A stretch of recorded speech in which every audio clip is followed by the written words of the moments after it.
Hola, bienvenidos y bienvenidas a esta nueva clase explicativa. A ver, hoy toca preparar las mentes y ponernos las gafas del rigor analítico porque vamos a adentrarnos en una sesión que es absolutamente fundamental para quienes cursáis el primer año de la licenciatura en Ciencias Políticas. Estamos en la asignatura de Elementos de Teoría Política y del Estado y mi objetivo principal hoy no es para nada que memoricéis conceptos de un manual como si fuerais papagayos. Lo que me interesa es que comprendáis a fondo los cimientos de nuestra disciplina. Hoy vamos a hacer un viaje conceptual hacia las verdaderas mecánicas democráticas. Vamos a diseccionar las reglas del juego, cómo las preferencias de toda una sociedad se transforman en poder político real. Así que mentes muy atentas porque vamos a desarmar la maquinaria del sufragio pieza por pieza para entender cómo funciona de verdad todo este tinglado. Bueno, nuestra hoja de ruta para hoy está súper clara. Primero, veremos la definición y las funciones electorales. Segundo, los elementos del sistema electoral. Tercero, los tipos de sistemas que existen. Y cuarto, las consecuencias que tienen estos sistemas en la vida real. Vamos al lío. Empezamos con la primera sección, definición y funciones electorales. Vamos a centrarnos en el qué y el porqué de todo este entramado. Fijaos, empecemos por la definición más básica.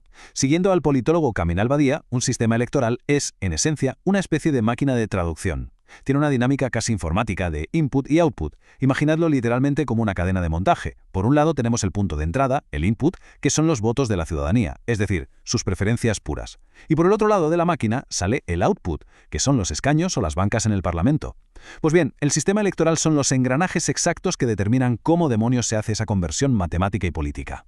Y claro, uno podría preguntarse, ¿por qué es tan sumamente importante este mecanismo? Bueno, porque las elecciones hacen muchísimo más que simplemente decir quién gana y quién pierde. Cumplen 4 funciones sistémicas que son cruciales para sostener el edificio de la democracia. Primero, la función legitimadora. A ver, en las democracias modernas, el poder solo es válido si viene de la voluntad popular, ¿verdad? Las elecciones legitiman a los que nos mandan. Segundo, la función representativa. Como es logísticamente imposible que gobernemos todos a la vez en plan asamblea gigante, necesitamos intermediarios. Tercero, la función reclutadora. Este es el filtro principal por el que se renuevan o se echan de forma pacífica a las élites políticas. Y cuarto, la función socializadora. El simple hecho de ver una campaña y de ir a votar integra a los ciudadanos en el tejido del sistema. Sin estas 4 patas, os aseguro que la mesa de la democracia se caería a pedazos.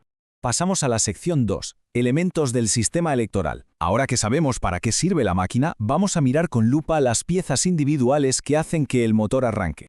Vale, el primer elemento clave es la circunscripción electoral. Pensad en esto como si fuera el terreno de juego. Es el marco físico, ese territorio delimitado donde un grupo de personas vota para elegir a sus representantes.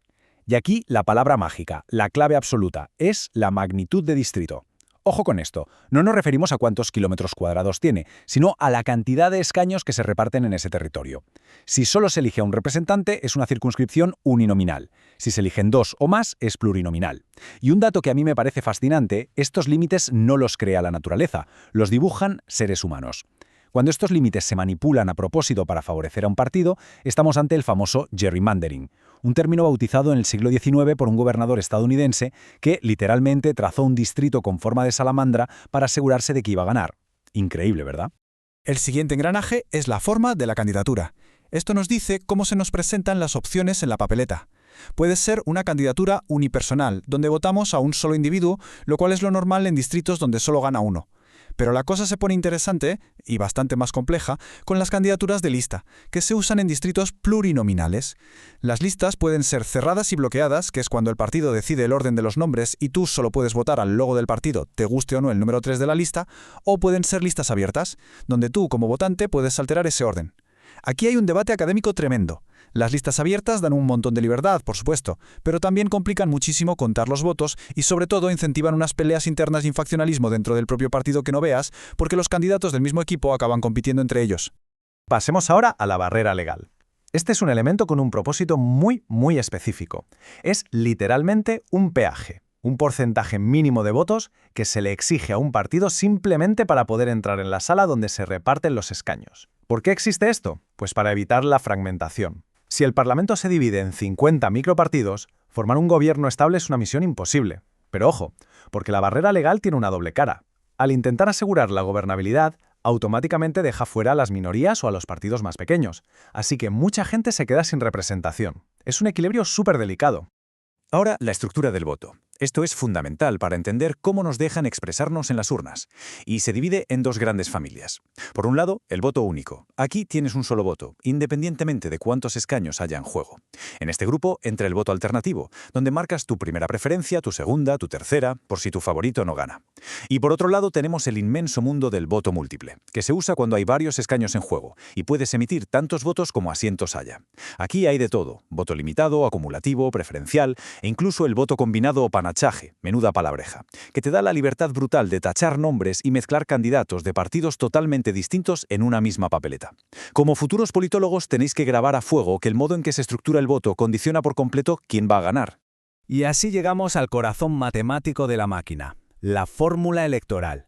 Imaginaos esto: se cierran las urnas, se suman todos los votos de millones de personas y ahora tenemos un problema colectivo monumental. ¿Cómo demonios repartimos el poder?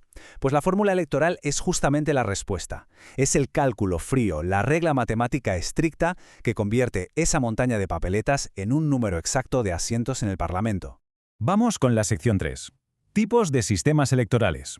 Ahora que conocemos todos los ingredientes, vamos a ver los dos grandes menús, las dos grandes filosofías que existan. El gran debate de la ingeniería electoral al final se reduce a dos grandes opciones. A un lado del ring tenemos los sistemas mayoritarios. Su filosofía es clarísima. Quieren fabricar mayorías para asegurar gobiernos fuertes y que duren. Tienden a concentrar mucho el poder, favorecen a tope el bipartidismo y, por desgracia para ellos, penalizan sin piedad a los terceros partidos. Su prioridad absoluta es la gobernabilidad. El problema es que dejan a mucha gente sin que su voz llegue al Parlamento. Al otro lado del ring están los sistemas proporcionales. Su objetivo, que el Parlamento sea un espejo idéntico de la sociedad. Si sacas un 20% de los votos, te llevas un 20% de los escaños. Buscan la justicia distributiva y que haya sitio para las minorías. Pero claro, todo en política tiene un precio. Esta proporcionalidad tan alta puede crear tanta fragmentación que formar un gobierno sea un auténtico caos, dándole a veces un poder increíble a partiditos diminutos que actúan como llave de gobierno. Es un toma y daca constante. Y llegamos a la sección 4. Consecuencias de los sistemas electorales. Porque toda esta teoría tan bonita acaba chocando con la realidad y generando impactos reales en la sociedad. La teoría política nos dice que estas reglas producen dos tipos de efectos clarísimos. Primero, los efectos mecánicos. Estos ocurren una vez que ya hemos votado. Es la aplicación matemática pura y dura. 100.000 votos pasados por una fórmula mayoritaria o por una proporcional dan lugar a dos parlamentos completamente diferentes. Es decir, cambian físicamente el resultado. Pero para mí, lo más fascinante son los efectos psicológicos. Estos pasan antes de votar. Con el tiempo, la gente y los partidos no son tontos. Aprenden cómo funciona el sistema y adaptan su estrategia. Si tú sabes que tu partido favorito es muy pequeño y no va a llegar al umbral de la barrera legal en tu provincia, lo más probable es que cambies tu voto.